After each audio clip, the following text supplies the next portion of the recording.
Bismillahirrahmanirrahim. Makanya ada cerita di kitab Risalah Qusyariyah juga diulang lagi di Ihya. Ada orang Majusi, ya bayangkan dulu tuh kan padang pasir, di jalan nggak ada air, juga nggak ada warung Mas Andri, juga nggak ada ATM. Jadi bayangkan dulu. Jadi cerita ini harus dibayangkan dulu. Kalau sekarang kan nggak kebayang ada orang kelaparan di perjalanan. Makanya dulu tuh hukumnya ekstrim. Siapa yang iman billah wal yaumil akhir harus memuliakan tamunya. Dulu itu ukuran memuliakan tamu itu nomor satu ya dikasih makan. Sehingga kalau ada tamu dari jauh Nabi itu kalau nggak bisa ngasih makan dilelang. Siapa sahabatku yang bisa ngasih makan? Karena orang itu sekali bertamu ya memang kelaparan betul. Perjalanan 2 hari nggak ada warung, nggak ada ATM, nggak bisa mampir ke kantor cabang minta fasilitas kan nggak bisa. Kalau pejabat kan bisa dari Jakarta mampir Semarang, Semarang mampir Kragan bisa. Singkat cerita dilelang sama dia. Siapa yang bisa? Masyhur kan cerita itu, ada orang yang sebetulnya miskin, saya ya Rasulullah, ternyata yang dikasihkan itu makanan jatah apa? Anaknya, kan masyhur cerita itu. Sekata dia pulang, terus lampunya pura-pura dimatikan, terus anaknya disuruh menidurkan, terus dia pura-pura nemani makan, padahal hakikatnya yang makan itu hanya tamunya. Saat itu juga Allah menurunkan wahyu kepada Rasulullah SAW. Allah memuji perilaku sahabat ini karena bisa ngasih makan tamu. Jadi dulu itu yang namanya tamu itu kalau nggak dihormati taruhannya nggak iman karena nasibnya sampai seperti ini karena dulu seperti itu. Nah kembali lagi ke cerita tadi. Tamu apa makanan atau tamu atau apa sajalah itu servis sosial ini nomor satu. Kalau enggak, seorang lagi ya, kalau enggak itu ya orang terus enggak simpati. Nah, sehingga karena taruhannya seperti itu sampai Allah lewat apa binaan kekasihnya maka na yu'minu billahi wal yaumil akhir falyukrim dhaifa. Singkat cerita suatu saat Nabi Ibrahim itu punya tamu, orangnya Majusi. Majusi itu enggak mukmin. Majusi itu lebih buruk ketimbang Yahudi, lebih buruk ketimbang Nasrani karena ada ahli kitab sama sekali. Kalau di Quran kan dibedakan, ada kafir ahli kitab yang masih percaya Tuhan, yaitu Yahudi Nasrani, ada yang sama sekali sudah tidak percaya Tuhan. Itu Majusi, nggak punya kitab. Orang Majusi datang ke Nabi Ibrahim karena beliau terkenal Abu Duyuf, bapak dari segala tamu. Beliau itu nggak mau makan kecuali bareng tamu, bareng anak yatim, saking solehnya Nabi Ibrahim. Saya ulang lagi, bayangkan dulu, memang makan itu luar biasa. Sekarang kan biasa karena tamu sudah makan dulu di warung, nginepnya di hotel, malah kadang disuguhi udah mati makan karena nggak selera, ribet malah tamu sekarang. Malah komplain bila perlu sudah ribet. Nabi Ibrahim itu ketika orang itu kelaparan, ya Ibrahim karena dia nggak mukmin ya manggilnya jangkar. Tolong hari ini saya kasih makan. Ndak, hatta tu'mina sehingga kamu iman. Singkat cerita orang ini frustasi karena ini tokoh ya. Nabi Ibrahim itu tokoh besar Muslim ya tentu. Akhirnya dia putus asa. Putus asa terus sudah walla itu sudah balik kanan, sudah ngelunyur saja meninggalkan Ibrahim karena sudah putus asa lah. Saya Majusi, dia Nabi, dia tokoh Islam pasti tidak ngasih makan. Apa yang terjadi? Saat itu juga Allah karena beliau Nabi bisa komunikasi dengan Allah dapat wahyu. Lihat orang itu umur berapa? 70 kira-kira gitu atau 60. Kata Allah, orang itu baru ini loh kelaparan katanya.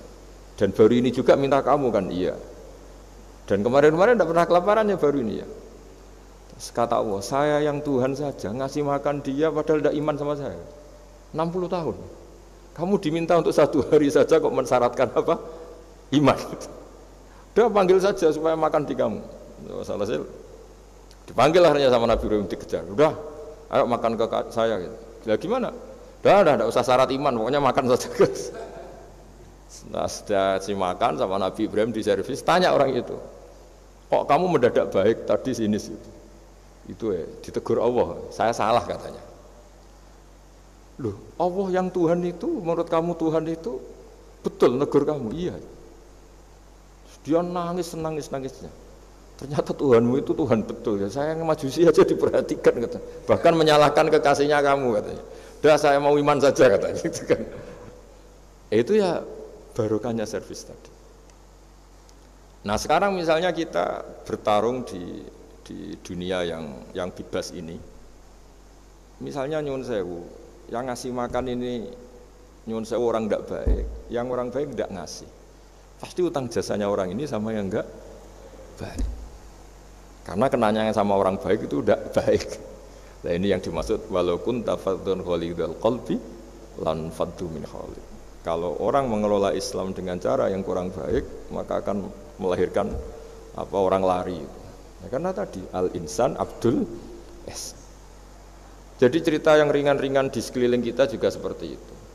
Bapak-bapak itu ngopi di rumah itu ya rasanya kopi sama. Itu gara-gara tidak nyaman ya cara bujone semarah kan gitu cara nyugoi. Di warung senyum. Sudah akhirnya milih di warung. Karena di warung dapat senyum, di rumah dapat ya sudah. Jadi semua proses sosial itu seperti itu. Nah mau saya di sini bayangkan itu anak kita, kenangannya dengan kita, dengan bapaknya, dengan ibunya ini kurang baik, kenangannya di luar baik, sehingga anak kita cenderung tidak mengidolakan kita, meninggalkan kita. Jadi menurut saya belajar akhlak paling pokok adalah kaitannya dengan kepentingan anak-anak kita. Saya bukan niat sombong ya, saya itu alhamdulillah sampai sekarang itu masih sering mandikan anak saya, jalan-jalan sama anak saya, hak-haknya. Bahkan saya ini punya ajaran yang agak unik, tapi istri saya sudah menerima. Dulu ya sempat janggal-janggal untuk iskal, tapi sekarang sudah menerima. Saya punya anak yang biasa ikut adik saya di Fuad itu masih kelas 2 SD. Mulai kelas 1 SD, mulai kelas 2 saya bilang, kalau kamu ingin jajan, bapak pas tidur bangunkan. Padahal anak saya itu punya santri, punya banyak yang bantu lah. Dulu istri saya protes, itu kan melatih anak nggak sopan karena bangunkan orang tua. Enggak, kata saya, sopan itu nomor 2, nomor 1 itu hukum. Terus saya beri penjelasan. Yang paling berhak atau yang paling boleh dingel-ngelno anak, dingel-ngelno anak itu ya diganggu anak. Itu ya orang tuanya. Masa anak mau jajan yang harus ribet pembantu, mana anak mau jajan yang harus ribet orang. Nah, yang paling boleh diganggu oleh anaknya ya orang tuanya. Itu hukum, kata saya. Akhlak nomor 2. Sehingga barokahnya hukum itu, saya ulang lagi, barokahnya hukum itu, kalau anak ini terpaksa pembantu itu pas lalai, pas kita tidak nyalahkan, kan kewajibannya di kita. Akhirnya kita menjadi tahu, baru istri menjadi tahu, yang paling berhak diganggu anak ya orang tuanya. Itu hukum. Nah akhlak itu baru nomor 2, ganggu itu ya dikira-kira lah pas bangun atau pas rileks. Tapi itu nomor 2, itu namanya moral. Moral itu sunnah. Tapi kalau hukum itu nomor 1. Sehingga akhirnya orang tua, anak ini senang. Betapa baiknya orang tua kita, pas tidur saja dibangunin mau demi kepentingan dia. Akhirnya anak ini punya kenangan baik sama orang tua. Pas tidur saja bapak diajak mau. Apalagi pas happy. Nah karena kenangannya baik, ya idolanya orang tuanya. Ketika idolanya orang tuanya dan kita orang baik, mau ngajak sholat ya gampang, mau ngajak ngaji ya. Bayangkan kalau kenangannya dia dimintai uang nggak boleh, bentak, salah jam kayak atau salah jadwal atau apa, salah momentum, masa anak kecil diwalate salah, pakai momentum pakai apa itu. Nah ketika kita ngangkon belajar sudah susah karena kenangannya ndak baik. Jadi kunci daripada ini makanya saya bilang berkali-kali, oke kita belajar akhlak, belajar moral, tapi nomor 1 itu hukum. Saya ulang lagi hukum. Karena agama ini ciri khasnya itu hukum. Hukum itu ketentuan. Jadi aturan Islam itu detail. Misalnya saya belum haji, ya sudah, sebagian harta saya jatah untuk haji itu sudah tidak milik saya, harus dianggap miliknya haji. Sehingga kalau saya meninggal setiap saat, yang boleh diwaris oleh anak cucu saya hanya yang melebihi dari biaya haji. Makanya di Indonesia disebut gaji amanat. Gaji amanat itu orang yang sebetulnya sudah mampu haji tapi tidak kober haji. Itu kalau sudah meninggal harus ada jatah haji yang dianggarkan untuk haji apa? Amanat. Baru sisanya boleh diwaris. Karena ini hukum. Lah nanti di akhirat juga Allah pakai hukum. Kalau ada anak nggak sholat, yang pertama disalahkan orang tuanya. Kenapa ini tidak sholat? Semua kesalahan anak-anak kita adalah dibebankan ke kita. Ya, jadi saya mohon cerita-cerita akhlak ini Jangan sampai hanya nyuwun sewu moral dengan arti kenyamanan sosial, tapi kembalikan ke Allah dan apa? Rasul. Sehingga ini yang terakhir saya cerita hadis yang populer sekali. Ada 3 hadis yang populer dan ini sampean semua pasti hafal. Mangka na yu'minu billahi wal yaumil akhir fal yukrim jarahu. Terus ada yang fal yukrim dhaifahu. Terus yang ketiga fal yakul khairan aw liyasmut. Berkata baik atau kalau enggak bisa berkata baik ya apa diam. Nah, itu uniknya Islam itu apa, Mas Dwi? Uniknya Islam itu tidak pernah membolehkan umatnya terdikte oleh sosial, Mas Andri, enggak boleh. Tapi hanya terdikte oleh ketentuan Allah dan Rasul. Jadi Allah cara ngendikan, kalau kamu iman kepada Allah dan Rasul, iman kepada Allah artinya apa? Allah memerintahkan kita berbuat baik sama tetangga, sama tamu. Maka lakukan itu. Sekali tidak demi Allah dan Rasul, berarti Anda didikte oleh hukum sosial. Kalau tetangga baik ya kita baik, kalau dia buruk ya kita ikut buruk. Itu artinya apa? Kita tidak didikte oleh hukum Allah dan Rasul, tapi didikte oleh hukum apa? Sosial. Islam itu agama yang hubungannya manusia itu dengan Allah, bukan dengan sosial. Jika ketika baik sama tetangga pun itu karena perintah Allah. Sehingga kalau suatu saat kecewa tetangga kita itu kurang ajar misalnya, ya kita tetap nyaman saja karena kita baik itu atas perintah Allah. Makanya masyhur di kalangan ahli hadis ada dawuh Nabi, la takunu imma'atan. Taquluna in ahsanan nas ahsanna wa in dzalamuna dzalamna. Kamu jangan jadi orang yang didikte sosial, kalau orang baik kamu baik, kalau orang buruk kamu ikut buruk. Itu namanya orang yang enggak punya prinsip. Tapi walakin wattinu anfusakum, kata Rasulullah. Kuatkan prinsip kamu, jika manusia baik kamu akan baik, dan manusia ketika buruk kamu pun tetap ingin baik. Nah, dengan demikian itu berarti kebaikan kamu itu atas perintahnya Allah dan Rasul, bukan atas nama sosial. Sehingga misalnya ada orang birrul walidain, ibunya bawaannya cerewet, mbahnya cerewet, ya tetap baik. Tapi kalau kamu didikte sosial, sekali ibu kamu bawel, malas lah ketemu ibu bawel. Nah ini berarti kamu belum didikte Allah dan Rasul, tapi didikte itu hukum apa? Sosial. Sehingga untuk menutup mauidhah ini, saya sering cerita di mana-mana, di kitab Ihya itu ada cerita, ada seorang pemuda yang kurang ajar sekali itu. Ada kiai dipanggil, Pak Yai silahkan ke rumah saya. Ya kira-kira cara sekarang mungkin 500 meter datang. Setelah sampai depan rumahnya, sudah Pak Yai saya tidak punya kebutuhan sama kamu. Itu kiainya senyum, rileks. Setelah sampai rumahnya dipanggil lagi, Pak Yai mohon ke rumah saya. Terus kiainya ke situ lagi asik kan. Terus setelah sampai rumahnya pemuda tadi, sudah pulang aja saya tidak butuh kamu. Sampai 3 kali. Dan kiainya tuh asik, ceria gitu. Pemuda itu kagetnya bukan main. Kenapa Pak Kiai tidak tersinggung? Malah senyum-senyum.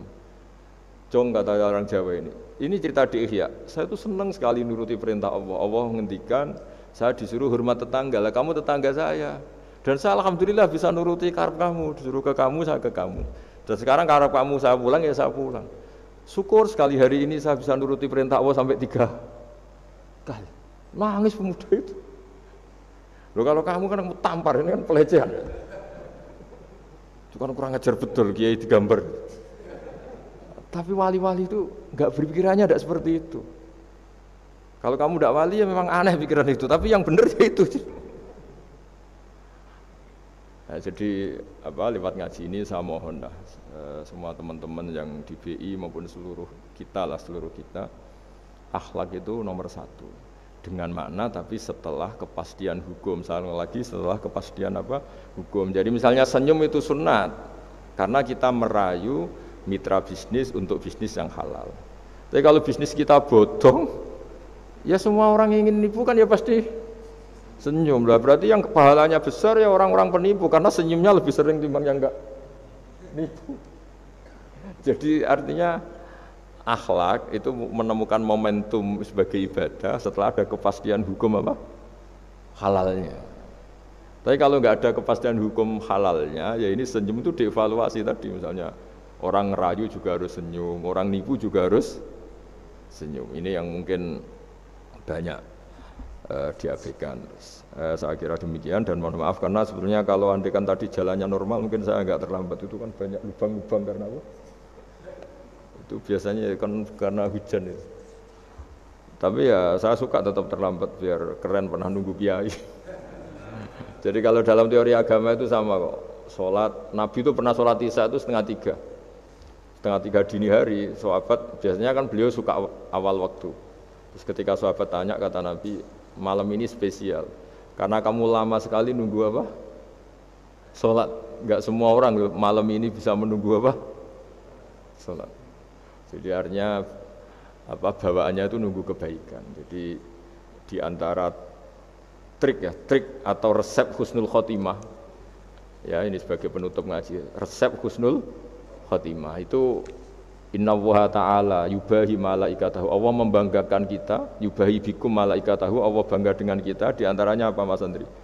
Umatnya Rasulullah sallallahu alaihi wasallam itu kalau habis subuh ditanya, "Ngapain kamu hidup? Nunggu sholat duhur." Ngapain kamu hidup setelah sholat duhur? Nunggu sholat asar. Sehingga kita ini menunaikan fardu yang diwajibkan Allah dan menunggu datangnya fardu yang lain. Jadi orientasi kita fahijratuhu ilallah wa rasulih. Tapi kalau kita orientasinya mapan, kenapa kamu hidup? Saya mau mati setelah mapan. Saya mau mati setelah jabat. Ini kan berarti perjalanan kamu ilad dunya, orientasi kamu dunia. Faman kana hijratu ilad dunya aw imra'atin yankihuha fa hijratuhu ila ma hajara ilaih. Tapi kalau kamu niatnya, kenapa kamu berani hidup? Supaya bisa sholat, supaya bisa ibadah. Berarti perjalanan kamu hanya menuju Allah dan Rasul. Jadi sehingga di antara alamat husnul khotimah adalah orang setiap sudah melakukan satu kebaikan berani hidup karena berharap bisa melakukan kebaikan yang lain. Jadi dari satu kebaikan rutenya menuju kebaikan yang